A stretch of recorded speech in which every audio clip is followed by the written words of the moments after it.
বঙ্গোপসাগরে নিম্নচাপ আরও গভীর, ভারী বৃষ্টির সতর্কতা জেলায় জেলায়। বঙ্গোপসাগরে নিম্নচাপ শক্তি বাড়িয়ে সুস্পষ্ট নিম্নচাপে পরিণত হওয়ার পর আরও গভীর হয়েছে।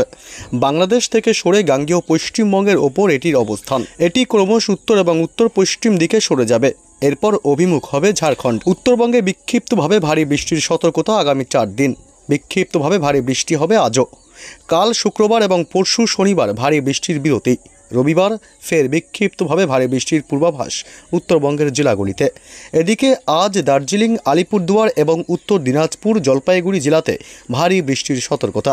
কোচবিহার, উত্তর এবং দক্ষিণ দিনাজপুর এবং মালদহ জেলাতে বজ্র বিদ্যুৎ সহ বৃষ্টির পূর্বাভাস। বজ্র বিদ্যুৎ সহ হালকা থেকে মাঝারি বৃষ্টির সঙ্গে 30 থেকে 40 কিলোমিটার গতিবেগে দমকা ঝড় বাতাস বইতে পারে। কাল শুক্রবার এবং পরশু শনিবার ভারী বৃষ্টির সম্ভাবনা কম। বিক্ষিপ্তভাবে বজ্র বিদ্যুৎ সহ হালকা থেকে মাঝারি বৃষ্টির পূর্বাভাস বঙ্গে।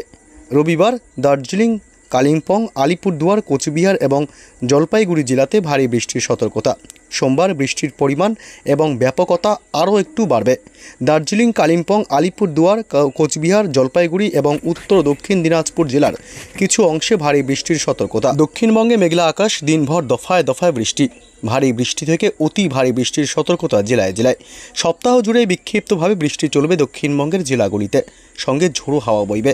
আবহাওয়া দপ্তর জানিয়েছে, আগামী 24 ঘন্টায় ভারী থেকে অতি ভারী বৃষ্টির সতর্কতা পশ্চিম মেদিনীপুর, ঝাড়গ্রাম, পুরুলিয়া, বাঁকুড়া এবং পশ্চিম বর্ধমান জেলায়। বৃষ্টি হতে পারে 200 মিলিমিটার পর্যন্ত।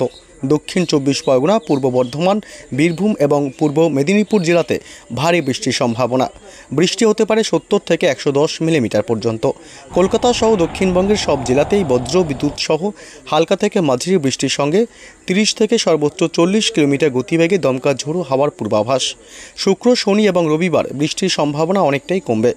সোমবার ফের ভারী বৃষ্টি হবে নদিয়া এবং উত্তর ও দক্ষিণ 24 পরগনা জেলায়।